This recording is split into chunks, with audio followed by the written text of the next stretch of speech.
اللهم ارزقنا العلم النافع والعمل الصالح، وارزقنا الإخلاص في القول والعمل، ووفقنا لما تحب وترضى، اللهم آمين.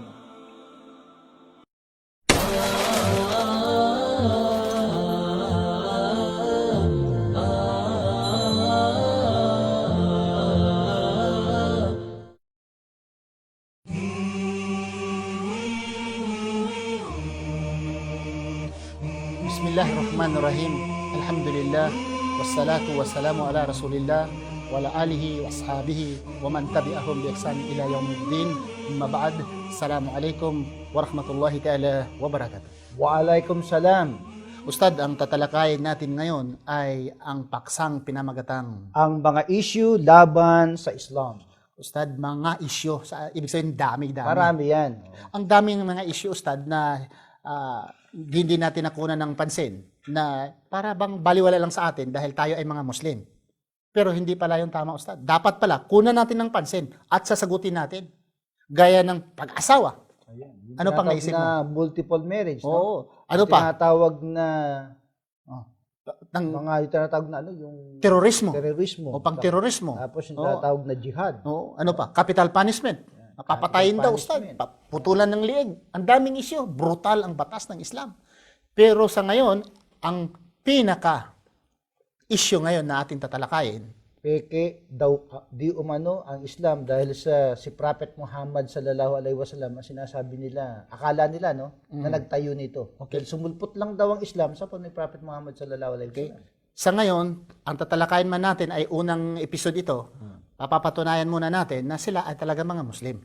Ayan. Okay? At ang relihiyon ay Islam. Ayan. Pero mamaya, sasagutin namin yung issue na yan. Totoo po ba na ang Islam ay peke dahil ito ay pinatayo lamang ni Prophet Muhammad sallallahu alaihi wasallam? Yun ang Issue nila. Pinatayo At daw. maliban dyan, ang Quran daw ay sulat ni Prophet Muhammad sallallahu alaihi wasallam. Sabi nila. Mamaya, sasagutin natin yan sa pangalawang episode. Pero sa ngayon, Ustad, bago natin tatalakayin ang subject na iyaan, yung nabanggit natin sa unahan, ngayon tatalakayin muna natin kung ano ba ang nabanggit ang kahulugan sa katagang relihiyon. Ayan. Ano ba ang relihiyon? Ang ibig Kung sabihin? bakit natin naalamin yung katagang religion kasi ang inaakala ng mga hindi nakakaalam, okay, na walang relihiyon nung una, yung mga propeta. Yun ang sabi nila. Ano sabi nila? Kaalamin muna natin kung ano ang definition ng religion. Basahin natin mula dito sa Revised and Updated Illustrated Oxford Dictionary. Babasa po natin dito sa pahina 694 ang kahulugan ng religion. A particular system of faith and worship. Yun ang meaning ng religion. Particular system, Partikular na sistema ng pananampalataya at pagsamba. pagsamba. Ayan. Religion, Religion. worship. Okay, iba naman yung system ang tinatawag dyan, di ba? Sistema. Sistema. Pag wala kang sistema, Sistema ng pananampalataya. wala kang reliyon. Ang ibig sabihin, Ustad, mayroon kang sistema. Meron. Example, ang taong walang sistema, Ustad, for example, yung kalo ba sa Bisaya, kalo, kopya. Pag ginagamit itong sapatos, at ang sapatos ay gamiting kopya, vice versa, walang problema, walang sistema yon. Ang sapatos, Ustad, may kanan, may sa kaliwa. Di ba? Ang pangkanan ng sapatos, gamitin sa kanan. Ang pangkaliwa, gamitin sa kaliwa. Pero kung mag-interchange, walang problema nga ang kanan ay gamitin sa kaliwa, ang kaliwa gamitin sa kanan, wala kang sistema. Meron din sistema, Ustad, kaya lang maling sistema. Maling sistema. Okay. Sistema pa rin yan, kaya lang mali. So, ang mga propeta, ang ibig sabihin, may faith sila at mayroon silang sistema. Yun. Tama, wastong sistema. May relihiyon sila. May relihiyon. Ustad. Wastong sistema ng pananampalataya at pagsamba. At saka, Ustad, bago diyan, sinasabi nila na may mga taong nagsasabi na hindi importante ang religion. Ang importante daw ay relasyon. Relasyon. Bago mamaya babasahin natin ang kahulugan sa Islam, pupunta muna tayo sa Biblia nila, Ustad, dahil sa salitang relihiyon. Sabi nila kasi, relihiyon ay hindi yan importante, relasyon. Pero, bakit nagbanggit ang kanilang kasulatan? Ang Biblia. Nagbanggit, Ustad, hindi bababa sa 20 sa aking research. Dito, mabasa Dami natin. yan, ha? 20. 20. Hindi bababa sa 20. Actually, baka mayroon pa akong hindi nababasa eh. Pero yung na-research ko lang, 20. Mabasa ito sa James chapter 1 verse 26. This is New International Version. This is in 1984. Okay? If anyone considered himself or religious and yet does not keep a tight rein of his tongue, he deceives himself and his religion is worthless. Sinasabi doon. Word religion, religious and religion nabanggit. Daan mabasa, James chapter 1 verse 26. Pangalawa, basahin ko lang pangalawa kasi ang dami ito. Wag mo na babasahin lahat yan. Mauubos ito eh. Kung babasahin ko. Mauubos tayo dyan. Okay? So, Basta babasahin. sabihin mo na lang, 20 yan. Oh, 20. Acts 25 verse 19, mabasa din sa 1 Timothy 5:4, mabasa sa Galatians 1:13. Hindi ko lang ubusin Ustad dahil baka maubos yung oras Basta natin. sinabi, 20, yung tinatawag na pangalan ng religion, o yung hindi pangalan ng religion, pero the word religion. Religion, nagpapatunay Ustad, itong Biblia, pakirama, itong Biblia, nang ibig sabihin dito sa Biblia, kapatid, ay nabasa ang word na religion. Kung hindi importante yung word religion, bakit may salita ditong religion? Ang katakataka pa Ustad, the word religion is repeated many times in the Bible, yet Pero, walang pangalan ng relihiyon. Yun. Word religion meron. Mga. Pero pangalan ng religion wala. Oh, ang religion mo ay Roman Catholic, Walang ganon. ang religion mo ay Jehovah's Witness, ang religion mo ay Iglesia ni Cristo, ang religion mo ay born again, walang ganon. Oh, binanggit din ang mga pangalan Yung tinatawag na word na God, di ba? Meron. God. Pero ang pangalan ng Diyos wala. Woe unto them who blaspheme the name of God. Call me in my name. Our Father who art in heaven, hallowed be your name. Name of God. Pero tanungin mo sila, Anong pangalan ng Diyos? wala rin alam. Naturete. Oo. Ang daming pangalan ipinroduce Jehovah. Wala. So dito tayo ngayon, Ustad. Yahweh. Kasi Ang dami. balik tayo sa ating topiko, ating subject, na ang Islam daw ay piki na relihiyon. Okay, bago tayo doon, sasalagin natin itong mga isyo, bago natin ibalik sa kanila, atin munang papapatunayan na ang mga sugo at mga propeta, sila ay may relihiyon. At ang relihiyon na yon ay Islam. Islam. Ano man ang kahulugan ng Islam, ang ibig sabihin kung tayo ay magbigay ng kahulugan, dahil mga Muslim tayo, Ustad, tayo ang nag-study kung anong kahulugan ng Islam. Islam meaning submission to the will of God, obedience to the Creator. In literal meaning, peace. Pero baka hindi sila sang-ayon. Yun nga, ang hirap dito sa mga tao ito, no? Kapag ka tayo nagbigay ng meaning Kahulugan. ng ating religion, ayaw maniwala. Oh, Pero kapag ka dictionary nagbigay ng meaning, naniniwala oh. Sige ngayon, ito ang pinakababasahin po namin, mga kababayan, muli, no? Ito pong revised and updated, illustrated Oxford Dictionary. Basahin po natin para sa inyong kapakanan ang meaning ng salitang Islam. The religion of the Muslims, a monotheistic faith regarded as revealed through Muhammad as the prophet of Allah. oh, tingnan mo yun, Ilan Ustad. na may sabi niyan? Prophet of Allah, dito na muna tayo sa salitang Allah or name na Allah, Ustad. Dahil may mga issue ito eh. Maraming issue sa atin na si Allah daw ay Panginoon ng mga pagano.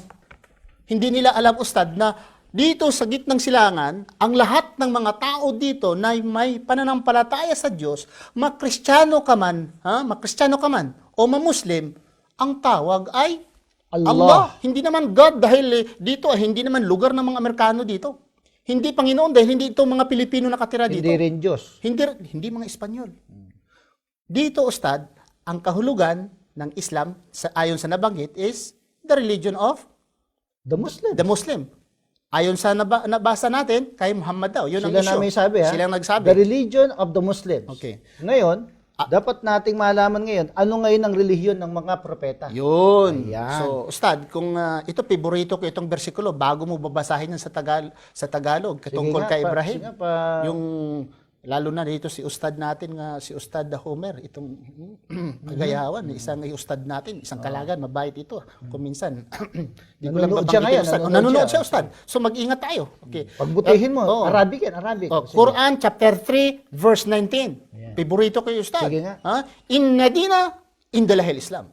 The religion in the sight of Allah is Islam. Dagdag pa, Ustad. Kung gusto mong dagdagan ko. Chapter 3, verse 85 sa Quran. Sige nga. وَمَنْ يَبْتَغِي غَيْرَ الْإِسْلَامِ دِينًا فَلَا يُقْبَلَ مِنْهُ وَهُوَ فِي الْآخِرَةِ مِنَ الْخَاسِرِينَ. Ang bangis mo sa Arabic, ah. Nag-smile yun si Ustad, pagayawan Ustad. Oh. Nag-smile sila. Ako naman. Kung sino mang magnanais na relihiyon na hindi Islam, Ako naman. isa sila sa mga talunan. Ako naman. O Puro sige, ikaw, eh. Ako o sige, naman. basahin mo. Sabi dami sa Quran chapter 5 verse 3.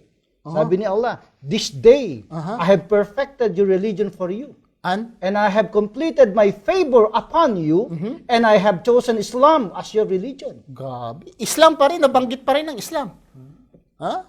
Ustad. Si Abraham naman kaya, siya ay Kristiyano, Hudyo? Ayan, si Oh, Abraham mabasa nga. natin. Basahin nga Chapter natin. 3, verse 67, Ustad. Basahin Okay, nga natin. Tagalog, no? Para maintindihan lalo ng ating mga televiewers. Oo. Mahal na mahal pa naman natin yung mga kababayan nating mga Kristiyano.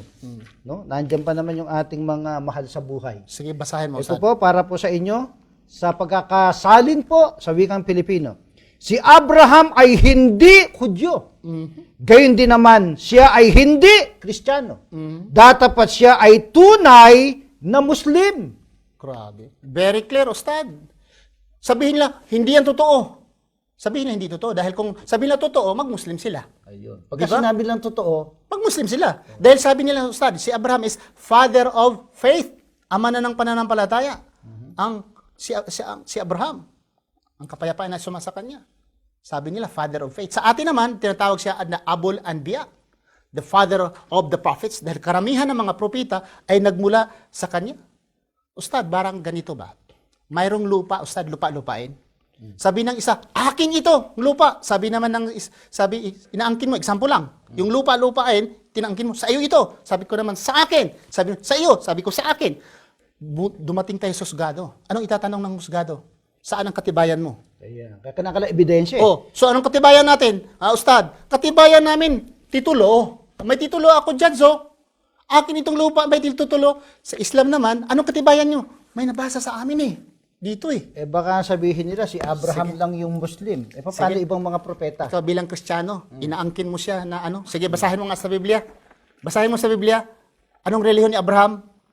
Ustad, Wala eh. Quran yan eh. Hindi yan Biblia. Dito Biblia. Oh. Diyan sa Biblia, di mababasa kung anong relihiyon ni Abraham. Yung nga, anong relihiyon ni Adan? Hindi mo rin mababasa dyan sa Anong Biblia. relihiyon ni Jacob? Hindi mo rin mababasa dyan sa Biblia. Pagano sila? Yun nga eh. Pag walang relihiyon, pagano? Eh samantalang ang definition ng religion, a Ano? particular system of faith and worship. At nagsasabi pa sa kanila, nagsasabi pa dito sa kanilang Biblia mismo. Ustad, sa dami-daming relihiyon. Nga nabanggit, hindi bumaba sa 20 sa aking research. Kaya nga meron tayong magandang tanong eh. Ano ang relihiyon ng lahat ng mga propeta? Magandang tanong yan. Mamaya sasagutin natin yan.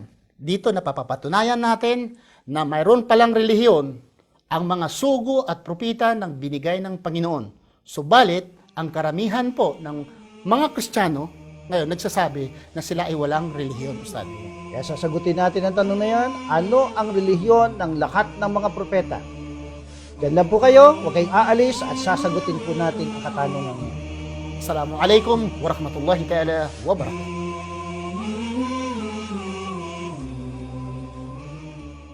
Ang programang ito ay hatid sa inyo ng Fanar Community Channel.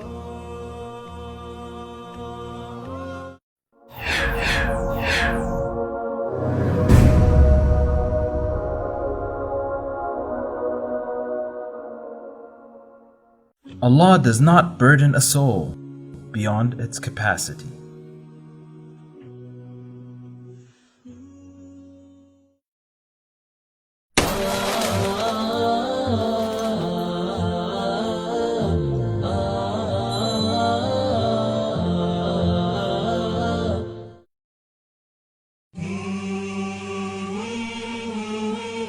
Bismillahirrahmanirrahim. Assalamualaikum warahmatullahi ta'ala wabarakatuh. Waalaikumsalam. Dito tayo, Ustad, sa pangalawang episode sa ating paksang pinamagatang. Ang mga issue laban sa Islam. Kanina sa unang episode, mayroon tayong hindi natapos, Ustad. Pagpapatuloy natin ngayon na pagpapatunay na ang mga propeta at tayo ay mga Muslim. Mabasa mismo natin sa Quran, Quran chapter 3, verse 84, Suratul Al-Imran. Okay. Sinabi dito sa Arabic, mamaya basahin mo sa Tagalog, Ustad. Okay? Sinabi dito, Bismillahirrahmanirrahim, A'udhu billahi minasyaitanirrajim, Bismillahirrahmanirrahim, Qul amanna billahi wa ma unjila alayna wa ma unjila ala Ibrahim wa Ismail wa Ishaq wa Ya'qub wal asbat wa ma utiya Musa wa Isa wa nabiyyuna min rabbihim la nufarriqu bayna ahadi minhum wa nahnu lahu muslimun. Ang ibig sabihin sa Tagalog, Ustad. Tagalogin natin, Etiko. alang-alang sa mga kababayan nating hindi nakakaintindi ng Arabic. Ito po sinasabi. Ipagbadya o Muhammad, kami ay sumasampalataya kay Allah at sa anumang ipinagkaloob sa amin at sa anumang ipinagkaloob kay Abraham, Ismail, Isaac, Jacob at ang mga supling ng 12 anak na lalaki ni Jacob at sa mga ipinagkaloob kay Moises, Jesus, at sa mga propeta mula sa kanilang Panginoon. Kami ay hindi nagbibigay sa kanila ng pagtatangi-tangi sa bawat isa sa kanila. At sa Kanya, kami ay tumatalima bilang mga Muslim. Malinaw yan. Mayroon pa bang explanation na mas klaro, more categorical than any of this statement? Hindi na natin kinakaliwanag yan. Very clear, Ustad. Malinaw na malinaw. Mayroon tayong batayan pag nagsasabi tayo na sila ay mga Muslim at ang relihiyon nila at ang relihiyon natin ay Islam. Tayong lahat ay mga Muslim. Pero At dito, kung napansin ng ating mga televiewers, kasama dito si Jesus Christ. dito na tayo, Ustad. Atin ang sasalagin ngayon. Yung sinasabi nila nga si Prophet Muhammad ang nagpatayo sa relihiyong Islam. Kaya peke. Okay. So, ito ngayon, Ustad, for the sake of argument, okay? Hintulutan natin. We know nga si Allah ang nagpadala ng relihiyong Islam at ang mga propeta, ang relihiyon nila ay Islam. We know that for sure in the Quran. But ang binabato nila sa atin na ito ay nilikha lamang ni Prophet Muhammad sallallahu alaihi wasallam. For the sake of argument, tatanggapin natin yan. Ha?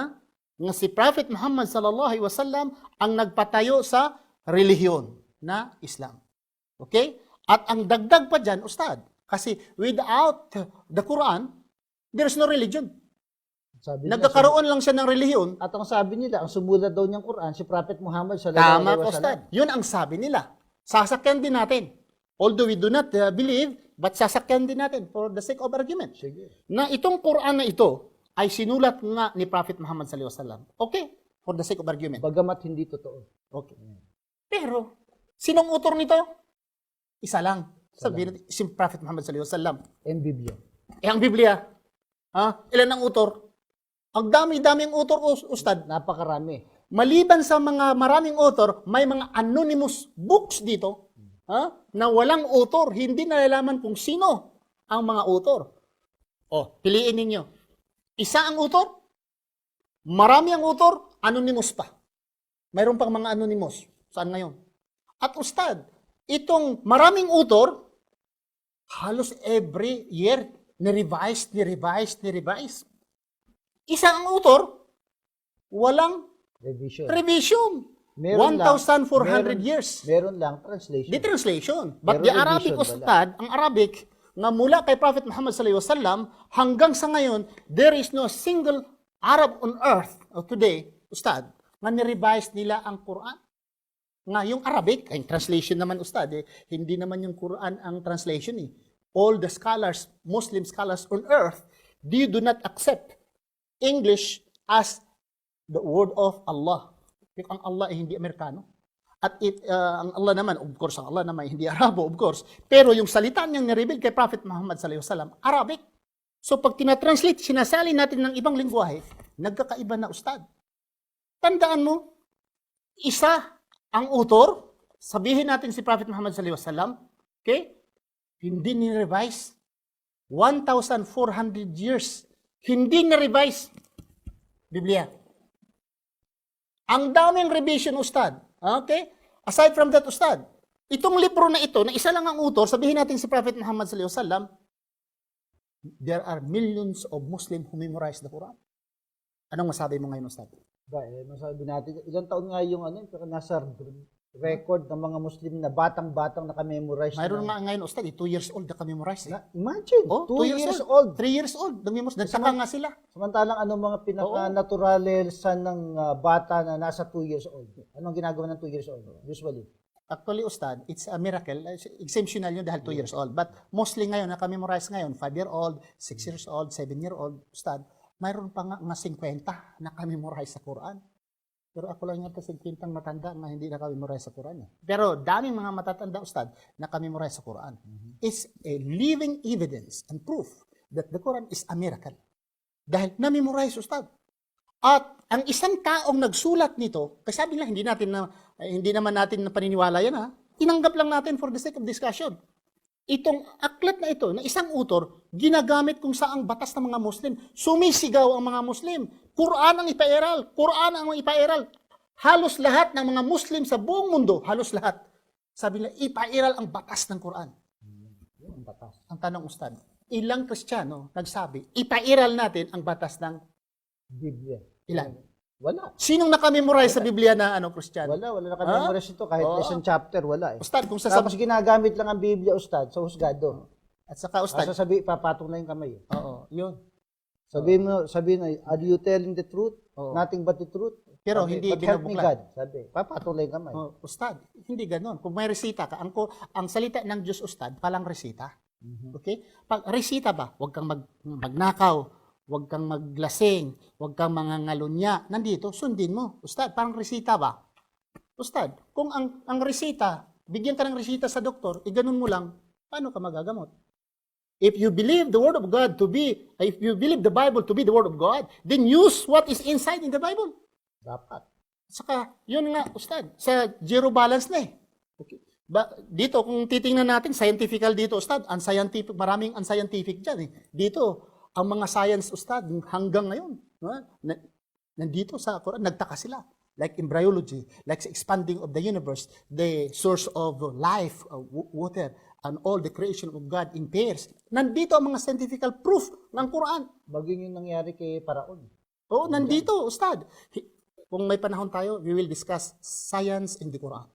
Pero ngayon, So, hindi huwag tayo naman. masyado magbumabad kasi hindi natin pinatutunayan yung Quran. We are not proving the Quran to be the Word of God. Pero sinalag lang natin yung pagsabi nila na ang Quran is written by Prophet Muhammad sallallahu alaihi wasallam. Siguro sa presidente na yun. Sufficiente na yun na supersede, Ustad. Nang ibig sabihin, dito ka na-memorize, walang revision. Dito, ang daming author, may mga anonymous pa, ang daming revision. Saan ngayon nakasipin ninyo?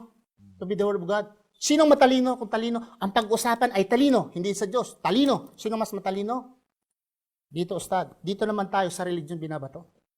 Kung ang ating relihiyon ay pinatayo ni Prophet Muhammad sallallahu alaihi wasallam, okay? For the sake of argument, so well and good. Bakit? Buhay siya eh. Pinatayo niya, buhay siya. Paano ngayon yung Christianity na kiniklaim nila na relihiyon ni Jesus Christ, Christianity, that even Jesus Christ, the word Christianity or the word Christian, never been uttered come out from the word of Jesus Christ. From the mouth of Jesus Christ, there is no single word Christianity or Christian coming from the mouth of Jesus Christ. Kaya nga dapat na ipabatid natin sa ating mga televiewers, kanino nagmula yung terminong Kristiyano? Ang punto ko nga ipaabot, Ustad, sa kanila, mga kapatid, kung peke ang relihiyon na pinatayo sa buhay pa si Prophet Muhammad sallallahu alaihi wasallam, ang Islam na pinatayo niya ay peke. Di ba mas peke yung pinatayo na wala na yon si Jesus? Wala na. Supposing si Rizal, Ustad, tinatawag ngayon may mga Rizal yan. May doktrina sila tungkol kay Rizal. Alam ba ni Rizal yung tinuturo ng doktrina? Walang alam si Rizal dyan. Wala na, patay na si Rizal eh. Kahit na yung protestantismo. Nga, patay na nga si Rizal at nagtuturo sila. Ito ang katuro ni Rizal. This is Jesus Christ, Ustad. They are teaching to the people that the Bible, especially the New Testament, were the teachings of Jesus. And in fact, these books were written after the disappearance of Jesus Christ. According nga sa kanila, sa mga scholars, Ustad, sabi nila, mayroong sabihan na ang Mark, Ustad, sinulat 70 AD. Mayroon din magsabi na 150 AD at sinulat ang Mark. And the oldest of the 4 canonical gospel, the oldest, is Mark. At yung tatlo ay gumagamit kay Mark. So sa madaling sabi, Ustad, lumabas ang Christianity na wala ng relihiyon. Ano wala ng relihiyon? Ay walang relihiyong sinasabi si Kristo. Okay? Kung peke ang Islam, dahil ito'y pinatayo ni Prophet Muhammad sallallahu alaihi wasallam, how about Christianity? Ang masama dyan, ang sinasabi pa nila, no? Si Kristo raw ay nagtayo ng relihiyon. Ang binagamit nila ay nakasulat sa Mateo 16:18. Religion ba yun? Sige daw. Basahin nga natin. Dito sa Mateo 16:18 kung religion nga itinayo niya. Para maintindihan ng ating mga kababayang Kristiyano. At sinasabi ko naman sa iyo na ikaw ay Pedro at sa ibabaw ng batong ito ay itatayo ko ang aking iglesia. Religion ba itinayo? Hindi, Ustad, Iglesia. Iglesia. Kung babalik ka, Ustad, babalik ikaw sa Greek dahil ang New Testament ay Greek, ang original ngayon nakikita, ang New Testament, ang tinatawag na iglesia sa Greek is tinatawag na ecclesia. Iglesia. Oh, ang tinatawag naman yung religion, tinatawag sa Greek na treskeia. Treskeia. Hindi naman sinasabi ipapatayo ko ang treskeia dyan eh. Saan sinabi niya, itatayo ko ang aking relihiyon? Oo, iglesia eh. Iglesia. So iba kasi, Ustad, yung relihiyon at yung iglesia iba. Sa Greek is ang tinatawag na iglesia, ecclesia, ang tinatawag naman na relihiyon is treskeia sa Greek. So iba. So Ustad, marami pa atong natin tatalakayan dito ngayon, pero ang mga subject sa sunod lamang na episode, Ustad. Okay? So, sasagutin natin ang iba pang mga bagay-bagay. No? Sabihin natin, paliliwanag natin mabuti, may kinalaman din sa iglesia, sabihin na yun. No? Pagkatapos lamang po ng ilang sandali.